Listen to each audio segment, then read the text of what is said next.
विद्यापीठ के जितने लोग हैं बसंती लोग सब उसको कार्यक्रम को जारी किए हुए हैं। तो स्वामी जी गुरु पूर्णिमा अवश्य रूप से मनाते थे और उनके शिष्य हम लोग हैं। उनकी शिक्षा ही सर्वोपरि है क्योंकि वो अध्यात्म से जुड़े हुए थे। वो बतलाते थे ये सृष्टि क्या है, ब्रह्मांड क्या है, कैसे मनुष्य का जन्म होता है, कैसे हम लोग ये करते हैं। तो मैं ज्ञान की ही बात अभी बतलाऊंगा कि ये जो सारी सृष्टि है उसके बारे में कहा गया है। आप ब्रह्म भूना लोका पुनरावर्तिन अर्जुना माम उपेत्य तू कौन्तेय पुनर्जन्म न विद्यते। कहता है कि ये सारी सृष्टि ब्रह्मलोक, भूलोक और सारी सृष्टि ही नाशवान है। कोई इटर्नल नहीं है, कोई यहाँ सदा के लिए नहीं है। तो ये सब ज्ञान की बात है कि वह सारी सृष्टि ही नाशवान है, लेकिन उसका एक निर्धारित समय है जिससे में कि ब्रह्मलोक भी विलीन होता है। तो कहता सहस्त्र युग पर्यंतम यत ब्रह्मणा विदु रात्रि युग सहस्त्रांतकाम तेरह रात्र विदा जना।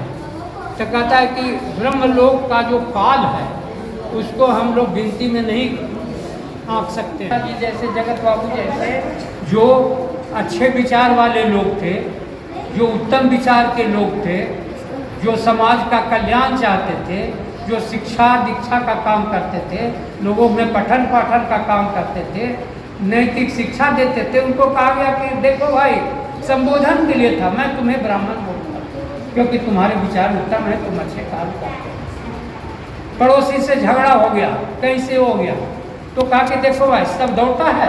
आपके यहाँ 40 परिवार जगत बाबू के परिवार में है, कोई अतिथि आ गया तो सब नहीं दौड़ेगा। एक आध आदमी है, अरे लाओ मेहमान को पानी दो, एक लोटा पानी। उसमें वो स्वाभाविक गुण है। युद्ध होगा बगल वाले से, पड़ोसी से या दूसरे देश से, तो स्वाभाविक गुण है, वो ज़्यादा उसमें रुचि लेगा। कृषि का कार्य है, गौ रक्षा का कार्य है, तो उसमें ज़्यादा रुचि है, सब नहीं भाग लेगा। इसका मतलब क्या हुआ, जिसमें सृष्टि के आज लाखों 5 लाख पहले जब सृष्टि का प्रादुर्भाव हुआ तो उसको संचालन के लिए ब्राह्मण, क्षत्रिय, वैश्य और शूद्र नामकरण किया और उसके मुताबिक संबोधन की ये बात थी। तो ब्राह्मण को बुलाएंगे तो मतलब आएंगे रघुनाथ मिश्रा, जगत नारायण शर्मा। क्षत्रिय बोलेंगे तो सीताराम राय पहुँचेंगे। वैश्य बोलेंगे तो खेती में जो वैश्य का मतलब खेती का, तो ये नहीं था। शूद्र मतलब परिचर्यात्मका कार्य शूद्रा सभी स्वभाव जन। ब्राह्मण क्षत्रिय विषाम शूद्रा नाम च परम तप कर्माणि परिभक्तानि, यहाँ जोड़ दीजिए, कर्माणि परिभक्तानि स्वभाव पर हो गुणे। जिसमें जो स्वाभाविक गुण मौजूद है उसके अनुसार मैंने कार्य दिया और उसका नामाकरण किया। कर्माणि परिभक्तानि स्वभाव पर, और उसका क्या बोले, ब्राह्मण क्षत्रिय विषाम शूद्रा। तो कहता है कि ब्राह्मण कौन है, समा दमा तपा शौचम शांति आर्यवमेव च ज्ञान विज्ञान आस्तिक्यम कर्म कर्म स्वभाव जन। सब समझ गए वो, समा दमा तपा शौचम शांति। क्षत्रिय कौन है, शौर्यम तेजो धृति दाक्ष्यम युद्धे च अपलायनम दानम ईश्वर भाव छात्र कर्म प्रभा। क्षत्रिय कहते हैं क्या है, दानम ईश्वर भाव, जिसमें दान की प्रवृत्ति हो कि मैं हूँ, मैं बहुत गुणवान हूँ, बहुत अच्छे चरित्र का हूँ, वो क्षत्रिय कहलाता है। उसके बाद कहता है कि कृषि गौरक्ष वाणिज्यम। वैश्य कौन था, जिसको कृषि में रुचि है, गौरक्षा में। इसलिए नहीं से आज कहते हैं कि ये फलाना का ही ये नहीं, कृषि गौरक्ष व्यापार ये वैश्य का कार्य।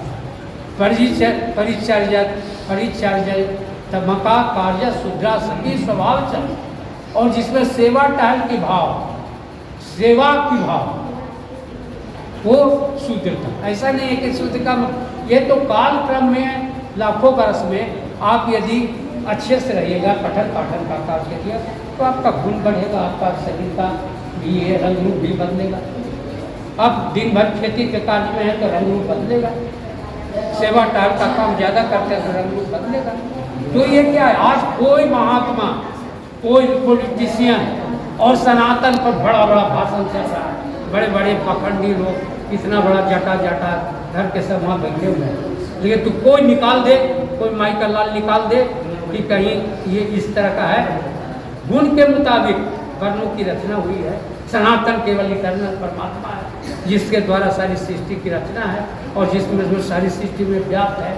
और उसका ये यहाँ तक कह दिया है कि मैं सात्विक राजस तामस जो तीनों गुण हैं वही गर्भाधान का स्थान है।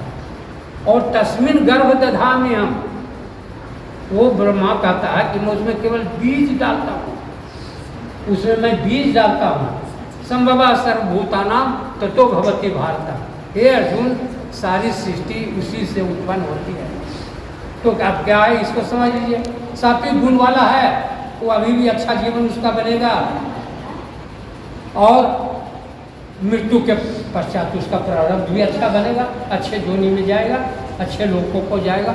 राजस जो है ईश्वरी के मुताबिक उसका अभी का खान पान है, अभी का सोच है, अभी का रहन सहन है और उसी के मुताबिक उसका प्रारब्ध बनेगा आगे भी और उसके आगे भी। तो कहता है कि ये जो और तामस वाले हैं तो उसी तरह का प्रवृत्ति बनेगा अभी भी और आगे भी, और नीच कोटि में जन्म होगा और ये होगा। तो ये हुआ नहीं सृष्टि, सतरजतम गुण है उसी में मैं बीज डालता हूँ और उसी के मुताबिक सारी सृष्टि।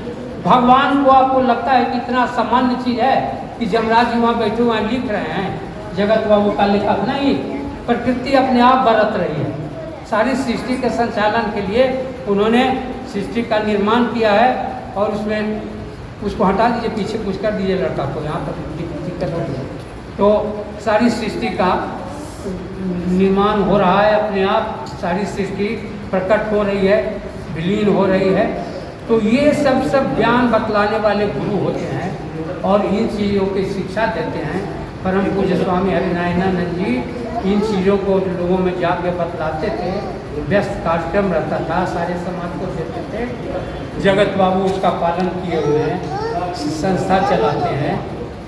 जितने विद्यार्थी हों, गुणवान विद्यार्थी उत्पन्न करते हैं, अच्छी शिक्षा, आध्यात्मिक शिक्षा देते हैं। तो इस प्रकार से चल रहा है सृष्टि का।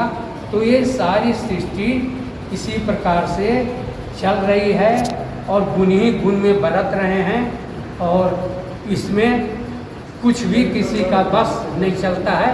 प्रकृति आप भी बरत रहे, प्रकृति च कर्माणि क्रियमाणि सर्वश यः पश्यति तथा आत्मान अकर्तारम स पश्यति। जो इस रूप में देखता है सृष्टि को कि प्रकृति ही बरत रही है और सारी सृष्टि चल रही है, वही तत्व देता है, वही यथार्थ देखता है और बाकी मिथ्या देखता है।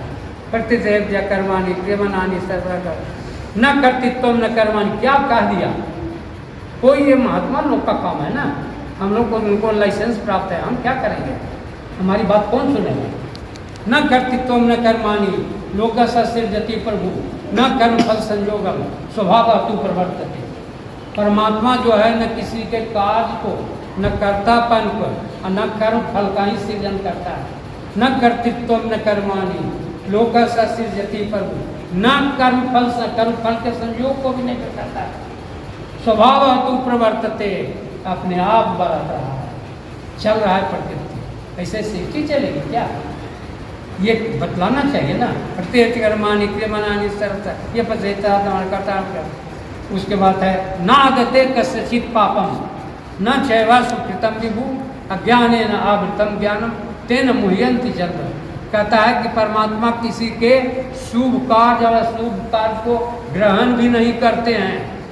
नादते कस्यचित् पापम न चैवा सुकृतम विभु अज्ञानेन आवृतम ज्ञानम। अज्ञान का पर्दा चढ़ा हुआ है। Knowledge is enveloped by ignorance, therefore beings are being deluded. अज्ञानेन आवृतम तेन मुह्यन्ति, मोहित हो रहे हैं।